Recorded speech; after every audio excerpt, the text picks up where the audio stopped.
اللهم صل على محمد وآل محمد. اعوذ باللہ من الشیطان اللعین الرجیم. بسم اللہ الرحمن الرحیم. رب اشرح لی صدری ویسر لی امری واحلل عقدۃ من لسانی یفقهوا قولی. ان اللہ وملائکتہ یصلون علی النبی یا ایھا الذین آمنوا صلوا علیہ وسلموا تسلیما.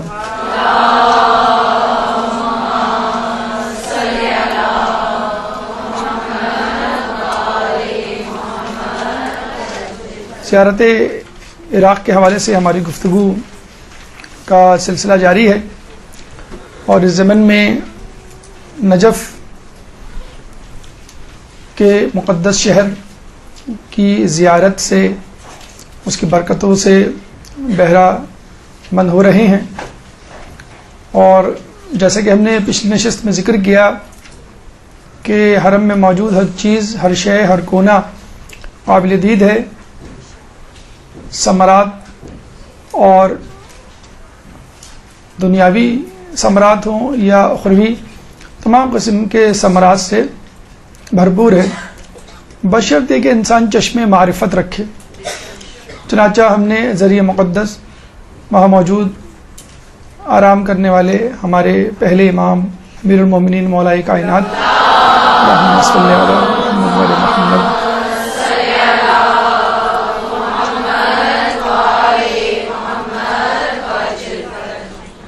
کی زیارت کا شرف حاصل کیا. پھر انبیاء آدم و نوح علیہ السلام کی زیارت کی. پھر ان کے قرب جوار میں علامہ حلی مقدس ربیلی کی زیارت کی. اور خود حرم میں موجود جو عمارتی جگہیں ہیں جن کا تعلق عمارت سے ہے، مثلا گنبد ہے، مینارہ ہے، رواق ہے، صحن ہے، مسجدیں جو وہاں موجود ہیں، مسجد راس، مسجد خضرا، مسجد شاہین وغیرہ، ان کے تاریخی پس منظر سے بھی استفادہ کیا. اس کے بعد ہم حجروں کی طرف گئے اور ہم نے یہ کہا کہ بظاہر دلکشی اور خوبصورتی اور مختلف پینٹنگ سے آراستہ مزین یہ حجرے دلوں کو اور آنکھوں کو بھاتے ہیں، شاید ان کو خوبصورتی کے لیے رکھا ہے، لیکن جب ہم قریب جاتے ہیں تو پتہ چلتا ہے کہ یہاں پہ کچھ اہم مشہور شخصیات مدفون ہیں، یعنی علماء حضرات. اور جب مزید تحقیق کرتے ہیں تو پتہ چلتا ہے کہ شیخ بہائی نے خاص انداز سے علم فلکیات کو استعمال کرتے ہوئے کہ کب کس علم کا مربی ستارہ کس حجرے کے سامنے نمودار ہو تو انسان کو اس وقت وہ علم حاصل کرنا چاہیے تاکہ وہ علم فوراً اس کے دل و دماغ میں جاگزی ہو سکے. چنانچہ یہاں مدفون علماء کی زیارت آپ کے سامنے پیش کی گئی، ان کے حالات زندگی آپ کے سامنے پیش کیے گئے. اور دیکھا جائے جو ہم مولا کی زیارت کے لیے جاتے ہیں تو ان کی شخصیت مقدسہ ہے جو ہمیں کھینچ کے وہاں لے جاتی ہے، ورنہ زری بذات خود یا قبر مبارک بذات خود در و دیوار کی کوئی اہمیت نہیں. شخصیت کی اہمیت ہے جس نے نجف کو نجف اشرف بنایا ہے.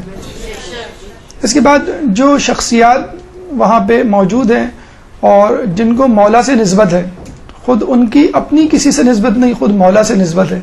علماء اکرام جو وہاں مدفون ہیں، حتیٰ کہ بادشاہ عز الدولہ جیسے ہم نے بتلایا کہ وہ بھی علامہ حلی کے ساتھ وہاں موجود ہیں. تو ایسے لوگوں کو بھی عزت مل گئی کہ جو کسی پائے مقام پہ نہیں تھے، کسی مرتبہ فضیلت والے نہیں تھے جیسے کہ علماء حضرات ہوتے، لیکن پھر بھی ان کو نسبت کی وجہ سے عزت مل گئی.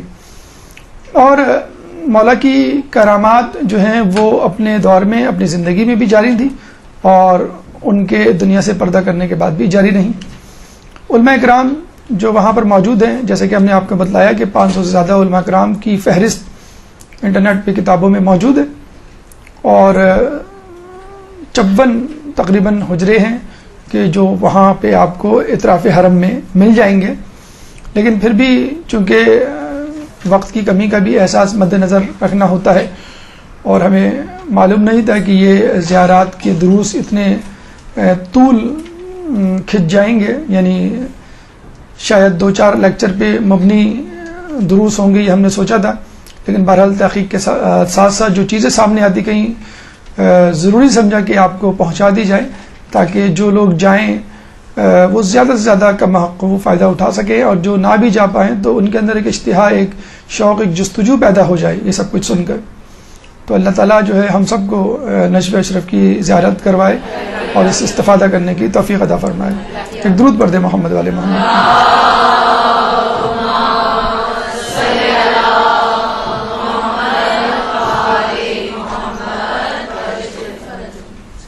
ہم نے یہ کہا کہ باب کبیر سے جب آپ داخل ہوتے ہیں، جو کہ پائنتی والا دروازہ ہے، اس کے الٹے ہاتھ پہ تھوڑا سا آگے جا کے باب قبلہ ہے۔ باب قبلہ میں الٹے ہاتھ پہ 11 نمبر حجرے میں شیخ مرزا انصاری کی قبر مبارک کا جو ہے ہم نے دیدار کیا، زیارت کی۔ اس کے بعد 15 نمبر حجرے میں ہم محدث نوری اور شیخ عباس قمی کے پاس جو ہے وہ آئے، اور اس کے بعد جو ہے ہم نے جواد مغنیہ کا جو ہے وہ روزہ دیکھا، قبر مبارک دیکھی۔ 4 علماء غالباً ہم نے پچھلی مرتبہ آپ کے سامنے پیش کیے تھے، اور ہم نے یہ کہا تھا کم از کم 12 علماء ہم چاہتے ہیں کہ آپ کے سامنے پیش کریں، ورنہ تو علماء کی تعداد 500 اور 500 سے اگر ہم کم کریں تو 54 حجرے تقریباً 50 علماء تو مل ہی جائیں گے۔ اچھا، صرف علماء حجروں ہی میں نہیں ہیں، حجروں سے ذرا باہر جائیں، یعنی علامہ شیخ طوسی کی خبر آپ کو مل جائے گی، ٹھیک ہے۔ تھوڑا سا آگے جائیں، مطلب مین گیٹ پہ روزے کے کھڑے ہو کے آپ دیکھیں تو سامنے ہی سوق الحویش بازار ہے، وہاں پہ علامہ امینی جنہوں نے الغدیر کتاب لکھی ہے وہ مل جائے گی۔ تو بہرحال واکنگ ڈسٹینس پہ ہی خود نجف کے اندر ہی اندر اعتراف حرم میں آپ کو بہت سارے علماء مل جائیں گے۔ یہ تو فقط ان علماء کی بات ہے جو کہ حرم کے اندر جو ہیں وہ دفن ہیں۔ انشاءاللہ اگلے آنے والے دروس میں ہم علماء کی قبروں کی طرف بھی جائیں گے جو حرم کے اطراف میں واقع ہیں۔ آئیے ہم جو ہے وہ 5ویں عالم دین شیخ نعمت اللہ جزائری کی طرف چلتے ہیں کہ جو حجرہ نمبر 19 آپ کو جو ہے باب قبلہ سے شروع کرنا ہے۔ ویسے تو باب فرج جو ہے وہاں پر حجرہ نمبر 1 ہے، اور اس سے جب آپ اینٹی کلاک وائز گھومتے ہیں اور باب قبلہ کی طرف آتے ہیں تو باب قبلہ سے ذرا سا پہلے 11 نمبر میں شیخ مرزا انصاری، پھر آپ اپنا سفر جاری رکھتے ہیں اینٹی کلاک وائز تو آپ کو جو ہے شیخ محدث نوری اور شیخ عباس قمی اور جواد مغنیہ نظر آتے ہیں۔ تھوڑا سا ہم آگے بڑھتے ہیں، اینٹی کلاک وائز ہی موو کر رہے ہیں ہم، تو 19 نمبر حجرے میں شیخ نعمت اللہ جزائری نظر آتے ہیں۔ سید شیخ نعمت اللہ جزائری، شیخ نام عموماً محدثین کے لیے یا بزرگ علماء کے لیے استعمال کیا جاتا ہے بہرحال یہ سید نعمت اللہ جزائری 19 نمبر حجرے میں موجود ہیں، اور اپنے زمانے کے بہت بڑے جید عالم، اپنے زمانے کے مرجع، اور بہت ہی تکلیف اور بہت ہی زحمتوں سے انہوں نے علم حاصل کیا۔ اگر آپ ان کی رودات پڑھیں قصص العلماء میں مرزا احمد تنکابنی نے ان پہ تقریباً 16 صفحات صرف کیے ہیں، اور ان 16 صفحات میں پوری رودات لکھی ہے کہ بچپن سے لے کے جوانی اور وفات تک یہ کن مراحل، کتنی مشکلات سے کتنے سفر کیے ہیں، اور کتنی بیماریوں، کتنے حادثوں، پھر باقاعدہ انہوں نے آخر میں تذکرہ بھی کیا ہے کہ میں ان مسائل سے دوچار ہوا، اور ان مشکلوں کو ایک عالم دین کو ذہن میں رکھنا چاہیے کہ جب وہ علم دین حاصل کرے گا تو علم دین حاصل کرنے کے ساتھ ساتھ اس کو ان چیزوں سے سابقہ پڑے گا۔ حتیٰ کہ انہوں نے یہ بھی تذکرہ کیا ہے کہ بعض اوقات مجھے حاسدین سے بھی جو ہے وہ سامنا کرنا پڑا، اور میرے حاسدین یعنی میرے ساتھ پڑھنے والے لوگوں نے میری کتابیں جو ہیں وہ دریا برد کر دیں، جلا دی اور کہیں چھپا دی، اور مجھے میری کتابوں سے محروم کر دیا۔ اور ہوتا یہ پروفیشنل جیلسی جسے کہتے ہیں کہ ہر شخص بہرحال علم دین کی طرف اپنا رخ کر سکتا ہے، لیکن اگر اس کو تزکیہ نفس نہیں ہوگا تو حسد، کینہ، تکبر ساتھ ساتھ چلیں گے۔ ہر شخص عبادت کر سکتا ہے، لیکن یہ کہ اگر خلوص نیت نہ ہو عبادت میں تو پھر اس میں غرور اور تکبر آ جاتا ہے، جیسے شیطان کے اندر آ گیا تھا، اس طرح سامری کے اندر جو ہے علم کا تکبر، یا بلعم باعور کے اندر علم کا تکبر آ گیا تھا۔ تو عابدین میں بھی علم عبادت کا تکبر آ سکتا ہے، اور علماء میں بھی علم کا تکبر آ سکتا ہے۔ اسی لیے کہا گیا ہے کہ علم کے ساتھ ساتھ اگر تزکیہ نفس نہ ہو تو انسان معلومات تو اکٹھا کر لیتا ہے، علم نہیں، معلومات سے اس کے ظاہری علم میں اضافہ ہو جاتا ہے، لیکن وہ جو نورانیت ہے جس سے وہ صحیح اور غلط کا فیصلہ کرتا ہے وہ نہیں پیدا ہو پاتی۔ تو شیخ نعمت اللہ جزائری کے بارے میں کہا جاتا ہے کہ آپ علامہ مجلسی کے ہونہار شاگردوں میں سے تھے. علامہ مجلسی جن کے بارے میں کہا جاتا ہے کہ انہوں نے جو طریقہ کار اپنایا تھا تحریر اور تالیف کا وہ انتہائی حیرت انگیز ہے اور اب تک لوگوں کو ورطۂ حیرت میں ڈالنے والا ہے. 1000 صفحات روزانہ لکھا کرتے تھے اور آج بھی لوگ حیران ہیں کہ ہم 1000 صفحات نہیں پڑھ سکتے بلکہ شاید 100 صفحے بھی نہیں پڑھتے ہوں گے ہم روزانہ, 10 صفحے بھی شاید نہ پڑھتے ہوں گے. پاکستان جو ہے دنیا کے سب سے لوسٹ لٹریری ریٹ میں آتا ہے کہ سب سے کم پڑھا لکھا طبقہ یہاں پر پایا جاتا ہے, بلکہ کتابوں کا تو فقدان ہے یہاں پر, کتابوں کے چھپنے کا, تحریر کا, تالیف کا یہاں پہ جو ہے وہ فقدان ہے. تو علامہ مجلسی 1000 صفحات لکھا کرتے تھے. ان کے بارے میں کہا جاتا ہے کہ ان کے 1000 اسٹوڈنٹ تھے. 1000 اسٹوڈنٹ اس زمانے میں ہونا ایک بہت بڑی بات ہے. اس کے ساتھ ساتھ کافی متمول تھے اور کہتے ہیں کہ اس زمانے کے علماء جو غربت کا شکار تھے وہ ان سے کہا بھی کرتے تھے کہ آپ نے جو انداز طریقہ زندگی اپنایا ہوا ہے وہ مناسب نہیں, آپ کو فقر و فاقہ کی زندگی گزارنی چاہیے, آپ کو زہد اختیار کرنا چاہیے. تو انہوں نے یہی کہا تھا کہ میں زہد کا مطلب فقر و فاقہ نہیں ہے, زہد کا مطلب ہے کہ دنیا میں دل نہ لگانا. اور ٹھیک ہے میرا دنیا میں دل نہیں لگا ہوا, اور اپنی اسی مال و دولت سے انہوں نے کئی کام کیے, یعنی طلبہ کی مدد کی, فقیر و مسکینوں کو کھانا کھلایا, مساجد مدارس کی تعمیرات اور ان کی فلاح و بہبود اور ان کا خرچہ چلانا, بہت سارے کام انہوں نے اپنے ذمے لیے ہوئے تھے. خود شیخ محدث نوری کہا کرتے ہیں کہ میری مالی مشکلات سب سے پہلے اور ہمیشہ کے لیے وہ علامہ مجلسی سے ملاقات کرنے کے بعد ختم ہوئی.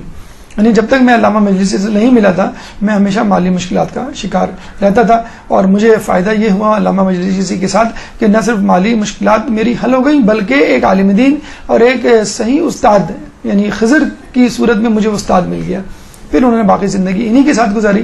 علامہ مجلسی کے بارے میں محدث نوری فرماتے ہیں کہ بڑے ہی پرمزاح شخصیت تھے, یعنی ہیومرس پرسنالٹی تھی, ہنسی مذاق کیا کرتے تھے اپنے اسٹوڈنٹ کے ساتھ, بے تکلف رہا کرتے تھے کہ کوئی اسٹوڈنٹ کوئی میرا شاگرد جو ہے کسی روب و دبدبے اور کسی پریشر دباؤ کی وجہ سے, کسی خوف کی وجہ سے میری اطاعت نہ کرے بلکہ کھلے دل سے میری اطاعت کرے, میری بات کو مانے.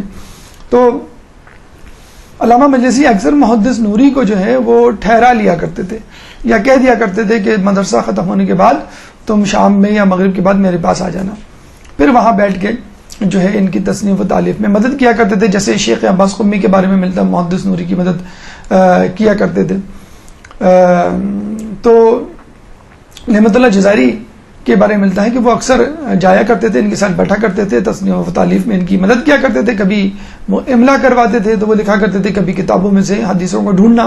اس زمانے میں کمپیوٹر تو تھا نہیں کہ آپ رائٹ کلک پہ موضوع لکھیں اور رائٹ کلک کریں تو بہت ساری حدیثیں آ جائیں. تو مختلف اور موٹی موٹی کتابوں کو اٹھانا اور ان کو پڑھنا اور اس میں حدیثیں ڈھونڈنا, ورق پلٹانا بہت مشکل کام ہوا کرتا تھا. تو نعمت اللہ جزائری کہتے ہیں کہ حالانکہ پرمزاح شخصیت تھے اور مجھ پہ بہت مہربان تھے, میں 1000 طالب علموں میں ان کا ہونہار ترین شاگرد تھا. یعنی سب سے بہترین شاگرد جو ہے وہ محدث نوری کا جو ہے ان کا شمار ہوتا تھا. لیکن وہ کہا کرتے تھے اتنی قربت تھی, اتنا مجھے چاہتے تھے, لیکن جب بھی میں ان کے کمرے میں داخل ہوتا حجرے میں تو ٹھہر جایا کرتا تھا, کیونکہ جب بھی میں ان کے سامنے ان کے پاس حاضری دیا کرتا تھا تو دل میرا دھڑکنے لگتا تھا کہ اتنی بڑی شخصیت کے پاس جا رہا ہوں, کوئی بے ادبی کوئی بے احترامی نہ ہو جائے. تو ان کے حجرے کے دروازے کے باہر کھڑا ہو کے کچھ دیر میں اپنے دل کی دھڑکنوں کو درست کیا کرتا تھا, یعنی اپنے آپ کو جو ہے وہ اپنے حواس میں آیا کرتا تھا, پھر جو ہے ان کے حجرے میں حاضری دیا کرتا تھا. نعمت اللہ جزائری کے بارے میں ملتا ہے کہ اتنی زیادہ فقر و فاقہ اور پریشانی کے عالم میں زندگی گزاری کہ بعض اوقات 2 دن گزر جاتے تھے کچھ نہیں کھانے کو ملتا تھا, فقط پانی پہ. جیسے ہم نے آپ کو بتلایا پہلے کہ مقدس اردبیلی تربوز کے چھلکے کھایا کرتے تھے, تو یہ صرف مقدس اردبیلی کے نہیں ہے, اکثر طلباء یعنی علماء اپنے طالب علمی کے زمانے میں اسی طرح زندگی گزارا کرتے تھے. تربوز کے چھلکے ہی کیا, جو بھی گلی سڑی سبزی مل جائے بعض اوقات اس پہ گزارا کیا کرتے تھے. تو نعمت اللہ جزائری کے بارے میں ملتا ہے کہ وہ بھی اسی طرح تربوز کے چھلکے کھایا کرتے تھے. بعض اوقات پورا دن 2 دن گزر جاتے تھے, ان کو کھانے کا کچھ نہیں ملتا تھا, تو وہ پانی پہ گزارا کیا کرتے تھے. تو کہتے ہیں ایک دفعہ میری بھوک سے شدید بری حالت تھی اور صرف پانی کے علاوہ میں نے 2 دن سے کچھ نہیں کھایا تھا. تو ساتویں امام موسیٰ کاظم علیہ السلام کے بیٹے اللہم صلی علی محمد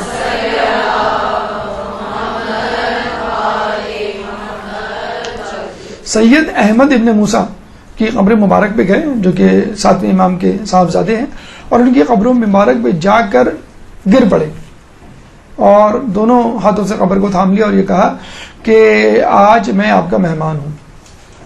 دیکھیں اس زمانے کی مشکلات بھی ہوا کرتی تھیں، اور لیکن اس زمانے میں لوگوں کا ایمان بھی ہوا کرتا تھا۔ کہتے ہیں کچھ دیر ہی نہیں گزری تھی اس طرح لیٹے ہوئے ایک سید زادہ آیا اور مجھے کھانا دے کر چلا گیا۔ تو اس طرح وسیلے تلاش کیے جاتے تھے، اس یقین کے ساتھ وسیلے تلاش کیے جاتے تھے کہ کام آسانی ہو جایا کرتا تھا۔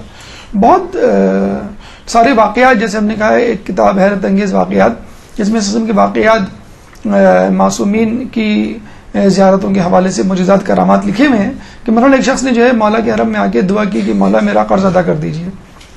تو کہتے ہیں کہ جب وہ اپنے گھر گئے تو ایک شخص آیا اور اس نے جو ہے وہ تھیلی دی، تھیلی میں اتنی رقم تھی جتنا قرض تھا۔ تو اس شخص نے کہا، آپ تو لوگ سبحان اللہ کہہ رہے ہیں، اس نے کہا مولا میں نے کہا تو تھا قرض ادا کر دیں، اس کا مطلب یہ تھا کہ تھوڑا سا اور بھی دے دیں تاکہ قرض ادا کرنے کے بعد میں جو اپنی ذرا کچھ زندگی کے لیے کاروبار کے لیے کچھ پیسے ہو جائیں میرے پاس، ان سے میں کام چلا لوں۔ تو پھر انہوں نے کہا کہ چلو یہ رقم تو فی الحال اس قرض خواہ کو دے دیں، جو مانگ رہا ہے اس کو قرض دے دیا۔ پھر آ کے مولا سے کہا کہ مولا جو ہے میں چاہتا ہوں کہ تھوڑا سا اور مل جاتا مجھے تاکہ میں اپنی گزر بسر کے لیے کوئی چھوٹا موٹا کاروبار کر لیتا۔ تو جتنی رقم ان کے ذہن میں تھی اتنی ہی رقم دوبارہ دوسرے دن ایک شخص نے آ کے ان کو دی۔ تو بھوک پیاس کیا، مال و دولت کیا، اولاد کیا، سب چیزیں مل جایا کرتی تھی، مشکلات بھی ہوا کرتی تھی، لیکن لوگوں کی ایمان بھی ہوا کرتے تھے۔ اب شاید یہ معجزات اور کرامات نہیں ہوتے کیونکہ ہمارا مادی وسائل پر جو ہے وہ زیادہ سہارا یا ایمان ہو گیا بنسبت ان چیزوں کے۔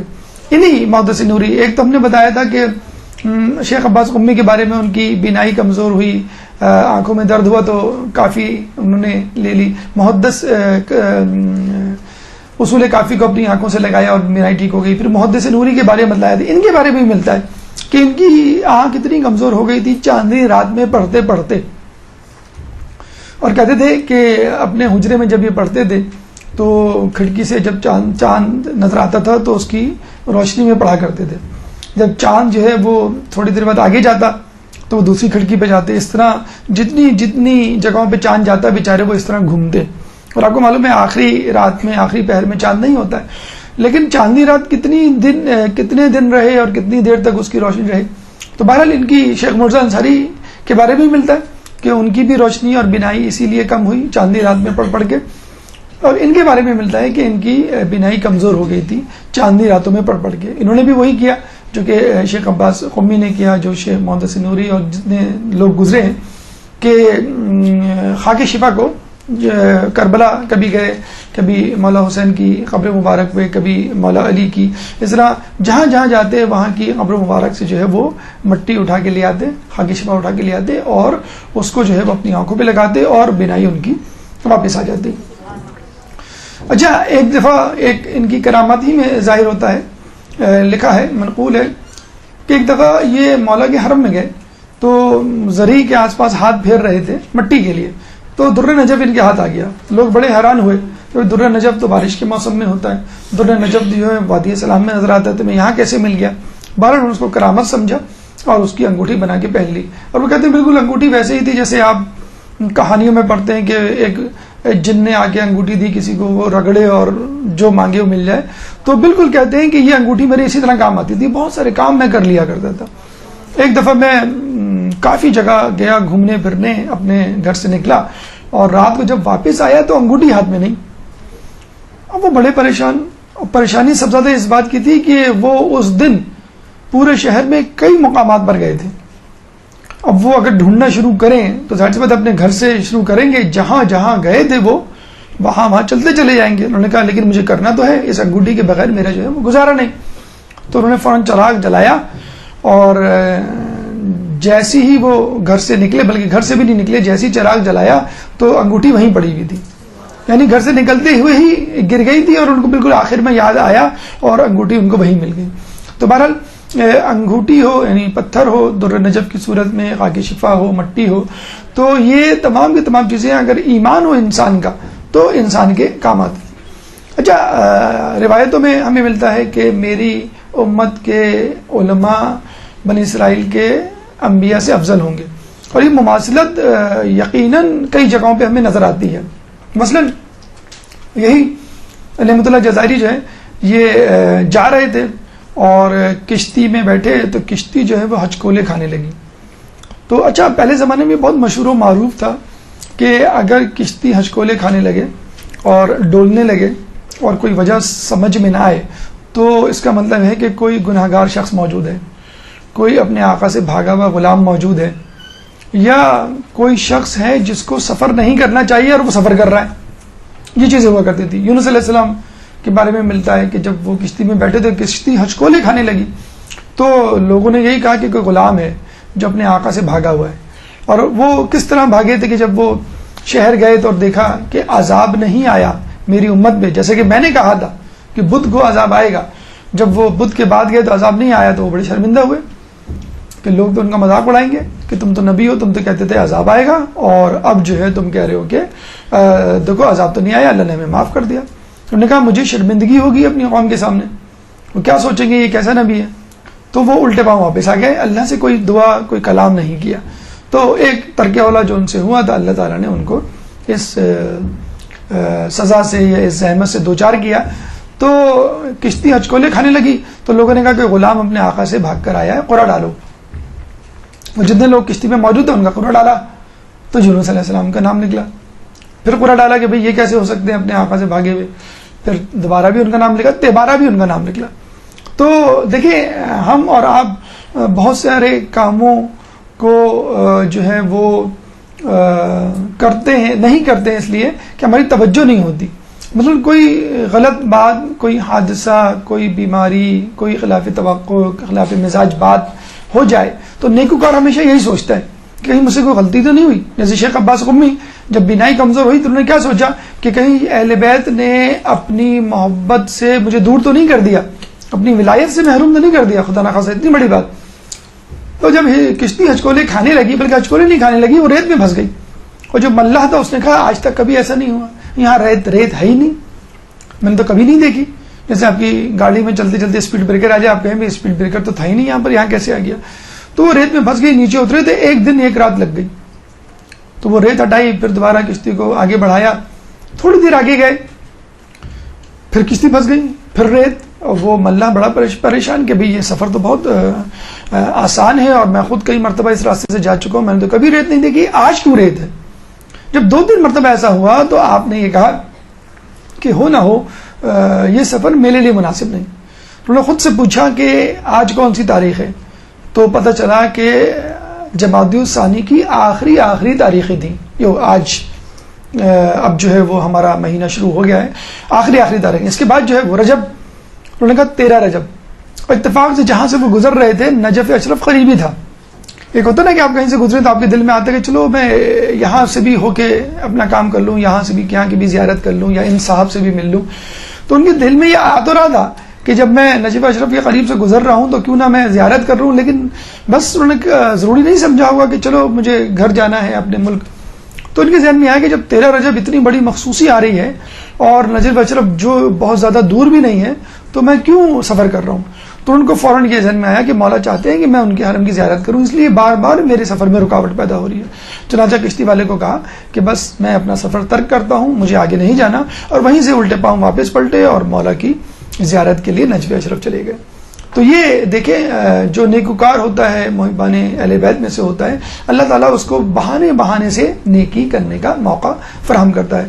ان کی بہت ساری کتابیں ہیں, انوار النعمانیہ, تزکیہ نفس, اخلاقیات اور اپنے آپ کو سنوارنے کے حوالے سے. شرح لکھی ہے انہوں نے نہج البلاغہ کی, صحیفہ کاملہ کی شرح جامی بھی انہوں نے لکھی ہے.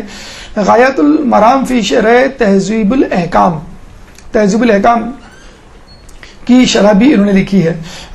نور سافٹ ویئر آج کل بہت کامن ہے, لیکن اتفاق سے فارسی اور عربی میں اس کے سارے سافٹ ویئر ہیں. تو وہ ایک بڑا اچھا کام کر رہے ہیں کہ جتنے بھی مشہور علماء گزرے ہیں, معروف یا غیر معروف, آہستہ آہستہ ان علماء کی تمام تصانیف ایک سی ڈی میں بند کر رہے ہیں. جیسے علامہ مجلسی نے جو کچھ لکھا, امام خمینی نے جو لکھا, خوئی صاحب نے جو لکھا, تو جن افراد کی جتنی تصانیف ہیں ابراہیم امینی ہیں آپ کے دست غیب ہیں ایک سیڑھی میں، تو ان کی بھی آثار محدثی یا آثار جزائری کر کے جو ہے ان کی تمام تصانیف جو ہے ایک سیڑھی میں بند کر دی ہیں. تو اگر فارسی کی کسی کو شدبد ہو تو نور سافٹ ویئر کو استعمال کر کے بعض اوقات تو انہوں نے یہ بھی کیا ہے کہ ایک سی ڈی میں 15 تفاسیر ہیں، ایک سی ڈی میں 40 تاریخ کی کتابیں ہیں، ایک سی ڈی میں جو ہے وہ پوری مطلب جو ہے وہ بحار الانوار اور 4 کتب اربع جو ہے وہ شامل ہیں. اچھا، اس کا طریقہ یہ ہے کہ انہوں نے باقاعدہ اس کو ٹائپ کیا ہے، اور ٹائپ کرنے کا فائدہ یہ ہے، فرض کر لیں بحار الانوار میں مولا علی کی فضیلت آپ لکھ دیں، اس کے اوپر وہ تمام فضیلت و متعلق احادیث آ جائیں گی. بی بی سیدہ آپ لکھ دیں، تمام احادیث آپ کو آ جائیں گی.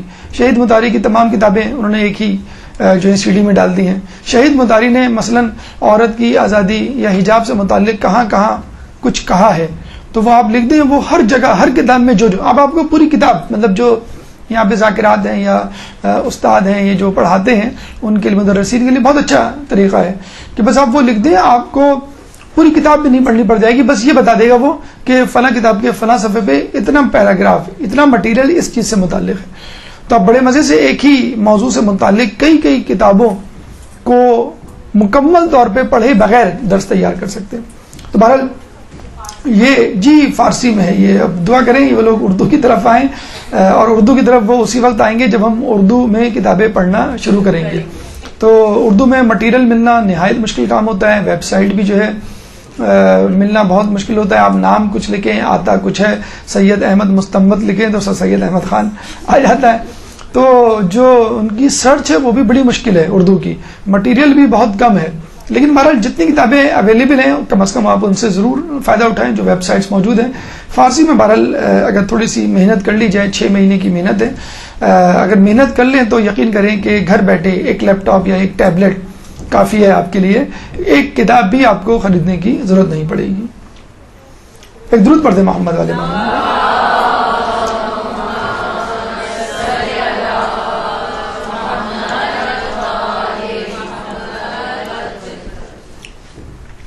مرزا حسین نائینی اصفہان نائین نامی علاقے میں آپ پیدا ہوئے، اور یوں سمجھ لیجیے جیسے علامہ اقبال کے بارے میں کہا جاتا ہے کہ انہوں نے قیام پاکستان کا خواب دیکھا، ان کے بارے میں یہی کہا جاتا ہے کہ ایران کا خواب، ایران کے انقلاب کا خواب یا اسلامی حکومت کا قیام، اس میں انہوں نے بہت زیادہ کام کیا اور لوگوں کو بتلایا کہ ہم جو ہے ایک اسلامی حکومت یا اسلامی معاشرہ جو ہے وہ کس طرح تشکیل دے سکتے ہیں. اس زمانے میں یعنی 18ویں صدی کی یہ بات ہے، 17، 18، 19، یہ وہ 3 صدیاں ہیں کہ جس میں انگلینڈ نے اور فرانس نے پوری دنیا میں قبضے کا، چور بازاری کا جو ہے بازار گرم کر رکھا ہوا تھا. اور بڑے فخر سے یہ کہا جاتا تھا کہ ایک زمانہ تھا کہ برطانوی حکومت کا سورج نہیں غروب ہوتا تھا، یعنی جب وہ غروب ہوتا تھا تو اسی کی کسی کالونی میں نمودار ہوتا تھا. اور ان کا طریقہ کیا ہوتا تھا کہ کاروبار کے ذریعے، کیونکہ ان کے پاس مشینیں موجود تھیں برطانیہ میں، ان مشینوں سے جلدی را مٹیریل سے وہ مثلا کپڑے بناتے تھے، مشینیں بناتے تھے، موٹر کار بناتے تھے، اور پھر انہی جگہوں پہ جا کے بیچتے تھے. تو اپنے ایجنٹس تاجروں کی صورت میں انہوں نے جیسے پاکستان میں برصغیر پاک و ہند میں بھیجے، ایسٹ انڈیا کمپنی، اس طرح ایران عراق میں بھی بھیجے، اور آہستہ آہستہ لوگوں کو اپنا غلام بنایا. جیسے اب پاکستان میں بھی آپ دیکھ رہے ہیں چائنا جس طرح چھا رہا ہے اسٹاک ایکسچینج میں، گوادر ایئرپورٹ پہ، اسٹیل مل میں، سڑکوں پہ، تو مختلف جگہوں پہ آپ دیکھتے ہیں. تو جب کوئی شخص باہر سے آتا ہے اور آپ کی اکانومی کو کیپچر کرتا ہے، مارکیٹ کو، تو معاشی طور پہ بھی بدحال ہوتے ہیں ہم، اور تہذیبی طور پہ بھی مفلوق الحال ہو جاتے ہیں. پھر آپ کو اس کمپنی اور اس ماحول میں ڈھلنا پڑتا ہے. جیسے انگریز جب یہاں پر آیا تھا تو اس نے جو انگریزی کو رواج دیا، اس نے جو اپنے لباس کو رواج دیا، اس نے جو ہے اپنی ثقافت کو، مکس گیدرنگ کو اور تھیٹر کو یا ڈراموں کو، فلموں کو رواج دیا. تو یہی کام جو ہے انگریز نے ایران، عراق اور دوسری جگہوں پہ کرنے کی کوشش کی. تو عراق میں اور ایران میں دونوں جگہ پہ علماء کی وجہ سے، فقط علماء کی وجہ سے کافی مزاحمت کا سامنا کرنا پڑا. اور وہ محکومیت کسی حد تک تو وہ غالب آ گئے تھے، لیکن جس طرح انہوں نے ہم کو محکوم بنایا 100 سال تک برصغیر پاک و ہند کو، وہ ایران عراق کو محکوم نہیں بنا سکے فقط علماء کی مزاحمت کی وجہ سے. علماء سمجھ گئے تھے کہ یہ ہم پہ قبضہ کرنے آئے، نہ صرف معاشی طور پہ بدحال کر کے چھوڑیں گے بلکہ ہمیں ہمارے دین سے بھی بیگانہ کر دیں گے. تو اس زمانے میں کالونیزم ایک لفظ مشہور ہوتا تھا کہ آپ جہاں بھی جائیں وہاں کے غریب لوگوں کو معاشی بہتری، خوشحالی کا تانا خواب دکھا کے، معاشی خوشحالی کا خواب دکھا کے اس سے اس کی ثقافت کو چھین لیں، اس کے مذہب کو، ایمان کو، عقیدے کو چھین لیں. تو انہوں نے یہ کیا، تو اس زمانے میں مرزا نائینی اور ابو الحسن اصفہانی اسپیشلی یہ دو نام ہوا کرتے تھے، انہوں نے بہت زیادہ ریزسٹنس کی. اس کے بعد پھر ماشاءاللہ مرزا شیرازی جو تمباکو کا فتویٰ انہوں نے دیا تھا، وہ تمام علماء جو ہے مل کر انہوں نے جو ہے ریزسٹ کیا. تو جب انہوں نے کمیونزم کے خلاف آواز کو بلند کیا، جب اس زمانے میں یعنی وہ سمجھ لیا 18ویں صدی کا آخری تھا اور 19ویں صدی کی شروعات تھی. اس زمانے میں جو بادشاہ ہوتے تھے، مثلا قاجار فیملی اس زمانے میں ایران میں تھی، تو اس زمانے میں بادشاہ بھی بڑی سیاسی اور معاشی ابتری کا شکار تھے. جیسے بہادر شاہ ظفر کے ساتھ ہوا کہ وہ بھی جو ہے وہ شان و شوکت، جاہ و جلال اور خوشحالی نہیں رکھتے تھے، جس کی وجہ سے انگریز ان پر غالب آ گئے. تو قاجار کے ساتھ بھی یہی ہوا، اور جو فیملی تھی ان کے ساتھ بھی قاجار کی یہی ہوا. تو علماء نے آ کے باقاعدہ رجسٹ کیا اور یہ کہا کہ ان لوگوں کو، یعنی ان تاجروں کو یا برٹش امپائر کو اپنے صفوں میں نہ گھسنے دو، یہ جو ہے ہم کو دین سے ہاتھ دھونے پہ مجبور کر دیں گے. تو ان کو جلا وطن کیا، یعنی مطلب بادشاہ نے اور برٹش ایجنٹس نے مل کر، اور یہ پھر جو ہے وہ ایران گئے، اور ایران میں ابو الحسن اصفہانی ان کے ساتھ موجود تھے، عبد الکریم حائری وہاں موجود تھے. تو ان تمام لوگوں نے ایران کی اول انقلاب کی بنیاد رکھی اور وہاں پہ کولونزم اور استعمار کو آنے سے وہاں روکا. یہ ایک ٹکٹ جو ایران نے جو ہے ان کی ولادت کے موقع پہ جاری کیا. اب آئیے 7ویں عالم دین جو حجرہ نمبر 23 میں مدفن ہے، سید احمد مستنبط. ایک درود پڑھ دیں محمد علیہ محمد.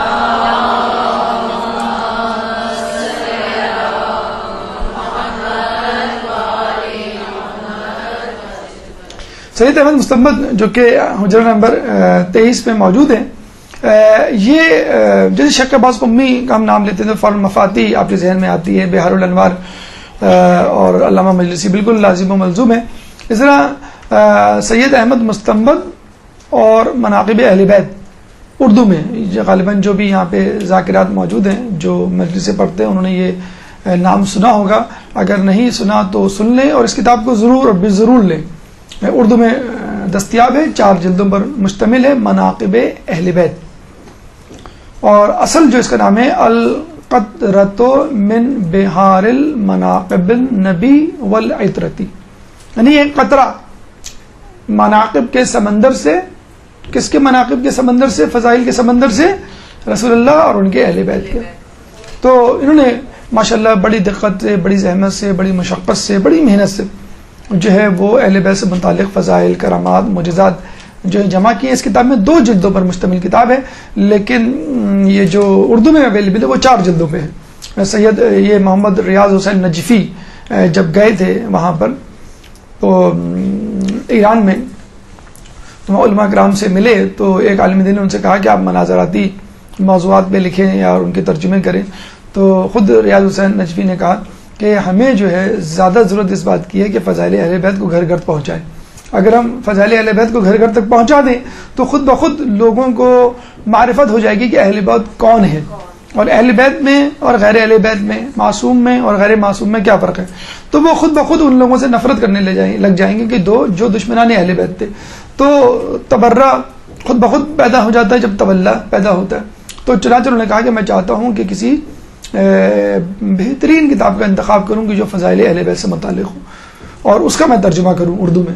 تو لوگوں نے ان کو مشورہ دیا کہ آپ القطرۃ من بحار المناقب النبی والعطرتی کہ آپ اس کا ترجمہ کریں. تو پھر انہوں نے اس کتاب کا ترجمہ کیا اور اردو میں اب یہ کتاب موجود ہے. بہت بہترین کتاب ہے اور اس کو ضرور پڑھیں. معجزات، کرامات، تقوی، سخاوت، غرض جو بھی خوبی ایک انسان میں ہو سکتی ہے اہل بیت میں وہ اپنے بدرجہ اولا موجود تھی اور ان کے تذکرے اس پہ موجود ہیں. اس حوالے سے اس کی اہمیت اور فضیلت کے حوالے سے ایک واقعہ ہمیں ملتا ہے جو ان کے بیٹے نے سنایا کہ میرے والد نے پہلی جلد لکھنے کے بعد، 2 جلدیں تھیں اس کی القطرہ کی، پہلی جلد لکھنے کے بعد خواب میں دیکھا. اچھا یہ سید تھے, اور سید کے لیے تو آپ کو معلوم ہے کہ بی بی سیدہ ان کے لیے محرم ہے. تو خواب میں دیکھا پہلی جلد لکھنے کے بعد کہ یہ بی بی کے ذہنوں پہ سر رکھ کے جیسے کوئی بچہ لیٹا ہوا ہوتا ہے لیٹے میں. تو بی بی سے پوچھا کہ اتنی بڑی قدر و منزلت کی کیا وجہ ہے کہ آپ کا مجھے اس طرح قرب حاصل ہوا جیسے ایک بچے کو ماں کا. تو بی بی نے کہا کہ یہ صرف اس وجہ سے ہے کہ تم نے ہمارے لیے القطرہ نامی کتاب لکھی. تو جس طرح مولا علی اپنے ہاتھوں سے پیالہ رکھ کے اپنے ہاتھوں سے علامہ حسین امینی کو جو ہے وہ سیراب کرتے تھے اور خواب میں ان کے آئے تھے, تو اسی طرح جو ہے سید احمد مستنبط کے لیے بھی ہے.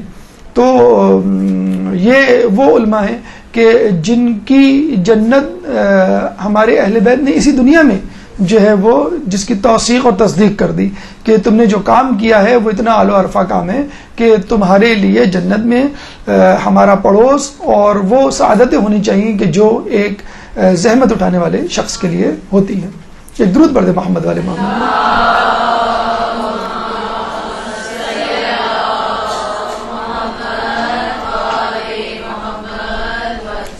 شیخ محمد کاظم آخوند خراسانی شیخ مرزا انصاری کے بہترین شاگرد, ہونہار شاگرد, قابل فخر شاگرد. اور آپ کو ہم نے یہ بھی بتلایا تھا کہ شیخ مرزا انصاری کی 2 کتابیں رسائل اور مقاصد حوزے میں پڑھائی جاتی ہیں, جس کے بعد آپ درس خارج کا رخ کر دیں. لیکن رسائل اور مقاصد پڑھنے کے بعد بھی آپ کو ایک کتاب کفایہ پڑھنی پڑتی ہے آخر میں, سب سے آخری کتاب ہے. اس کے بعد آپ درس خارج میں جاتے ہیں. تو یہ جو کفایہ نامی کتاب ہے یہ رسائل مقاصد کے بعد جو پڑھائی جاتی ہے وہ آخوند خراسانی نے لکھی ہے, جو کہ شاگرد ہے شیخ مرزا انصاری کے. تو آپ دیکھ سکتے ہیں کہ شیخ مرزا انصاری کا کتنا احسان ہے حوزے پہ تعلیمات اہل بیت کے حوالے سے, کہ ان کا اسٹوڈنٹ وہ کتاب لکھ رہا ہے کہ جس کو پڑھنے کے بعد آپ جو ہے وہ درس اجتہاد میں بیٹھنے کے قابل بنیں گے. بہترین استاد تھے, مطلب لوگ کہتے ہیں کہ ان کے درس کو دیکھ کر شیخ مرزا انصاری کا درس یاد آ جاتا تھا, ان کے درس کو دیکھ کے شیخ طوسی کا درس یاد آ جاتا تھا. جیسے ہم نے بتایا شیخ طوسی کے درس میں 300 مجتہدین بیٹھے ہوتے تھے, تو ان کے درس میں بھی کہا جاتا ہے کہ 1200 جو ہے وہ علماء ہوا کرتے تھے, اور ان علماء میں 200 تو فقط مجتہدین ہوا کرتے تھے. اور ایسے ایسے شاگرد انہوں نے جو ہیں بنائے ہیں, پروان چڑھائے ہیں اپنے سایہ عاطفت میں, ان کو علم سے سیراب کیا ہے کہ وہ خود آگے چل کے بہت بڑی شخصیت میں تبدیل ہوئے. یہ دیکھیں آیت اللہ بروجردی اس تصویر میں جو بیٹھے ہوئے نیچے پہلے نمبر پہ جو سرکل لگا ہوا ہے, یہ آیت اللہ بروجردی ہے جو ہے ان کے ساتھ بیٹھے ہوئے ہیں, جو ان کا درس لے رہے ہیں. تو آپ کی شخصیت بھی جو ہے وہ بہت بڑی شخصیت ہے. تو بلا شبہ آخوند خراسانی کا جو دروس تھے, جو ان کی تعلیمات, جو ان کی کتابیں جو ہیں, ان سے لوگوں نے بہت استفادہ کیا. اچھا عموماً ہمارے ساتھ یا ہم جیسے لوگوں کے ساتھ ہوتا ہے کہ جب ہم پڑھائی میں مشغول ہوتے ہیں تو عبادات کی طرف توجہ کم ہوتی ہے. ہم نے بتلایا تھا آپ کو شیخ مرزا انصاری کے بارے میں کہ اتنے زیادہ پڑھنے لکھنے سے ان کا تعلق تھا, لیکن اس کے باوجود 1 سپارہ روزانہ نماز جفات, جعفر طیار روزانہ نماز زیارت عاشور, جامع کبیرہ وغیرہ وغیرہ, کتنے اعمال وہ کیا کرتے, نوافل تمام پڑھا کرتے تھے. تو ان کے بارے میں بھی کہا جاتا ہے آخوند خراسانی کے بارے میں, جب یہ نجف اشرف میں تھے تو ان کا پڑوسی جو تھا وہ کہا کرتا تھا کہ میری چھت اور ان کی چھت آپس میں ملی ہوئی ہے. اور اکثر لوگ جو ہے وہ گرمی کے موسم میں مثلا اوپر چھت پہ جا کے نماز پڑھا کرتے تھے, نماز شب اور نماز فجر. تو یہ کہا کرتے ہیں کہ اکثر جب میری آنکھ کھلتی تھی, بلکہ میری آنکھ ہی کھلتی تھی کسی کی سسکیوں کی آوازوں سے, تو جب میں غور سے دیکھتا تھا اپنے آس پاس تو مجھے دوسری چھت پر ایک شخص سجدے میں نظر آتا تھا, اور اتنا زیادہ اتنی شدت سے وہ گریہ کیا کرتے تھے آخوند خراسانی کہ جیسے کوئی مجرم اپنے جرائم پہ رو رہا ہو, کہ بہت بڑا گناہ گار جو ہے اپنے گناہوں پہ رو رہا ہو, کہ پتہ نہیں اس نے کیا کر دیا ہے کہ شاید اس کی معافی بہت مشکل ہے, اور اس لیے بہت زیادہ شد و مت سے روزانہ آنسوؤں سے رو کر اللہ تعالیٰ سے اپنی مغفرت کی دعا طلب کر رہا ہے. تو آخوند خراسانی اس زمانے میں کتنے بلند پایا کہ عالم دین, بلند پایا کہ متقی پرہیزگار, لیکن اس کے باوجود کرنا تو ہم جیسے گناہ گاروں کو چاہیے, لیکن وہ ایک عالم دین, ایک مرجع جو ہے راتوں کو اس طرح رو رہا ہے کہ شاید اس وقت سب سے زیادہ روئے زمین پہ سب سے زیادہ گناہ گار وہی شخص ہو. تو یہ ان کا تقوی، یہ ان کا خلوص اور عبادت میں ان کا حصہ. یاد رکھ لیجئے ہمیشہ کہ جب بھی آپ علم حاصل کریں گے، جب تک اس میں عبادت کی چاشنی نہیں آئے گی، جب تک سجدوں کی تکرار نہیں ہوگی، سجدوں اور رکوع کی طوالت نہیں ہوگی، قرب الہی نہیں ہوگا، اس وقت تک آپ کا علم جو ہے وہ حقیقی علم میں نہیں تبدیل ہو سکتا. اچھا، اتنی زیادہ عبادت، اتنا زیادہ علم سے ان کی وابستگی، درس و تدریس سے وابستگی، ہمیں اور آپ کو اگر کہہ دیا جائے کہ بھی آپ کو جو ہے وہ نجف میں گھر دیا جا رہا ہے تو آپ کتنے زیادہ خوش ہوں گے. ہمیں اور آپ کو جو کہا جائے کہ بھئی حرم جانا ہے، ہم کتنے خوش ہوں گے. اور ہو سکتا ہے پورا دن ہم لگا دیں جب تک کوئی بہت ضروری جو ہے وہ چیز یا امر پیش نہ آ جائے. ان کے بارے میں ایک عجیب بات کی جاتی ہے اخوان خراسانی کے بارے میں کہ جب یہ حرم جاتے تھے تو بہت جلدی زیارت پڑھ کے نکل آتے تھے. ایک دو مرتبہ نہیں کہ شاید کوئی کام یاد آ گیا ہو، ہمیشہ فوراً کے فوراً جاتے تھے، بس فوراً کے فوراً زیارت پڑھی اور بس فوراً کے فوراً نکل آئے. تو لوگ اس کو نوٹ کرتے تھے اور اس حد تک نوٹ کیا کہ انہوں نے باقاعدہ ان سے کہہ دیا کہ آقا بہت عجیب سا لگتا ہے، مطلب بہت برا لگتا ہے، سیدھی سی بات ہے کہ آپ اتنی جلدی نکل آتے ہیں. ٹھیک ہے آپ زیارت نہ پڑھیں، اگر آپ کو مختصر زیارت پڑھنی ہے مختصر زیارت پڑھیں، لیکن اتنی جلدی تو نہ نکلیں کم از کم. کیا محسوس کرتے ہیں لوگ کہ نعوذ باللہ خدا نہ خاصا کیا آپ کو مولا سے محبت نہیں؟ لوگ تو گھنٹوں ذریعے سے جو ہے وہ لپٹ کے چپک کے اور جو ہے وہ پکڑ کے کھڑے رہتے ہیں. تو یقین کریں انہوں نے کیا جواب دیا؟ انہوں نے اپنی داڑھی کو پکڑا اور کہا کہ کیا تم چاہتے ہو اس عمر میں اس سفید داڑھی کے ساتھ میں مولا سے ریاکاری کروں اور اپنی جھوٹی محبت کا ان کو جو ہے وہ یقین دلاؤں کہ مولا میں یہاں بیٹھا ہوں کیونکہ آپ سے محبت کرتا ہوں؟ یعنی مولا کا ماننے والا تو وہ ہے کہ جو حرم میں ہو یا حرم سے باہر ہو، مولا کی باتوں میں اگر عمل کر رہا ہے تو بس کافی ہے، مولا حرم میں رہ کر اس کی جو ہے وہ زیارت کروا دیں گے. اور ہمیں ملتا ہے، جیسے آپ کو پہلے ہی بتایا تھا کہ ایک پڑوسی نے دوسرے پڑوسی سے کہا جو امیر تھا، متمول تھا، خوشحال تھا، کربلا کی زیارت کو کیا اور کہا کہ میری طرف سے بھی سلام کر دینا. تو اس نے اپنی زیارت پڑھی، اپنا سلام پڑھا، اور جب اس کو یاد آیا کہ میرے غریب پڑوسی نے بھی کہا تھا، منتقی پرہیزگار تھا، عابد تھا، زاہد تھا، اس کی طرف سے جب سلام یعنی زیارت پڑھی، سلام کیا، تو فوراً قبر اقدس سے جواب آیا وعلیکم السلام. خود کا جواب نہیں آیا، اس کا جواب آیا جو موجود نہیں تھا. تو جو زیارت پہ نہیں جا سکتا اس کو دل نہیں چھوٹا کرنا چاہیے کہ ہم زیارت پہ نہیں جا سکے. زیارت پہ جانے کے لیے ہمیشہ یاد رکھیں کہ مزہ اس وقت ہے کہ جب مولا جو ہے آپ کو خوشی خوشی گلے لگائیں، مولا جو ہے وہ آپ کے سلام کا جواب دیں، مولا جو ہے وہ آپ سے خوش ہو. کچھ لوگ کہتے ہیں کہ بھئی مولا کا جب بلاوا آئے گا تو جائیں گے، اور کچھ ایسے لوگ پہنچ جاتے ہیں جن کو دیکھ کے آدمی غصے سے کہتا ہے کہ آپ کو بھی مولا نے بلایا ہے. تو پھر لوگوں نے علماء سے رابطہ بھی کیا کہ ہمیں حرم میں ایسے لوگ نظر آتے ہیں جن کو نہیں ہونا چاہیے. استغفر اللہ، مطلب ہوتا ہے بعض اوقات کہ ان کی وہی ایکٹیویٹیز مطلب حرم میں موجود ہیں، حرم کے بعد کوئی تبدیلی نہیں آئی، وہی فسق و فجور، وہی جو ہے وہ حرام مال اور یہ تمام چیزیں جاری ہیں. تو کسی نے کہا کہ بھائی ٹھیک ہے مولا جس کو بلاتے ہیں وہی آتا ہے، لیکن اگر کوئی گھس آئے اندر تو مولا اس کو بھگائیں گے تھوڑی. تو ٹھیک ہے اب کیا کر سکتے، تم بھی آ کے نیاز آپ بانٹ رہے ہو، جو مجلس میں نہیں تھا وہ بھی آ کے کھڑا ہو جائے. اب آپ اس کو چہرہ دیکھ کے تو نہیں کہیں گے تو مجلس میں ہم تمہیں نہیں دے رہے. تو مولا تو سخی ہیں، مولا تو سب کو گلے لگانے والے ہیں، اس امید پہ کہ اب یہ سدھر جائے. حالانکہ مولا کو معلوم ہوگا کہ نہیں سدھرے گا ابھی بھی، لیکن ایک حجت تمام کرنے کے لیے وہ یہ نہ کہہ سکے مولا اگر آپ مجھے گلے لگا لیتے، اگر آپ اس دفعہ مجھے بلا لیتے تو میں بخشا جاتا. یہ کام جو ہے رسول اللہ نے بھی کیا، ائمہ نے بھی کیا، اپنی زندگی میں بھی کیا اور اپنی زندگی کے بعد بھی کر رہے ہیں. ان کی اہم ترین کتاب جیسے میں نے آپ کو بتایا کفایت الاصول ہے، جس کی بہت زیادہ شرح، بہت زیادہ حاشیے، بہت زیادہ تشریحات کی گئی ہیں اور آج تک جو ہے رائج ہے حوزہ علمیہ قم ہو یا حوزہ علمیہ نجف. اب آئیے شیخ ابو الحسن اصفہانی کی طرف ایک درود پڑھتے محمد والے محمد.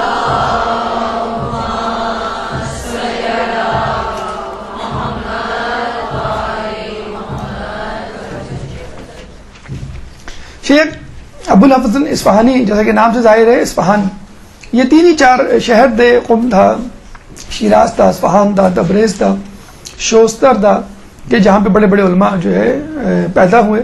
اور ابھی ہم آگے آپ کو بتلائیں گے کہ پتہ نہیں چلتا تھا کون سا عالم کس جگہ کا ہے، ایران کا ہے کہ عراق کا ہے. عراق کا عالم آپ کو ایران میں ملے گا اور ایران کا جو ہے وہ عراق میں ملے گا. پیدا ایران میں ہوا ہے، زندگی اس نے عراق میں گزاری، پیدا عراق میں ہوا ہے، دفن جو ہے وہ ایران میں ہوا ہے. تو وہ آپ بعض وقت ممیز نہیں کر پاتے کون شخص کہاں کا ہے.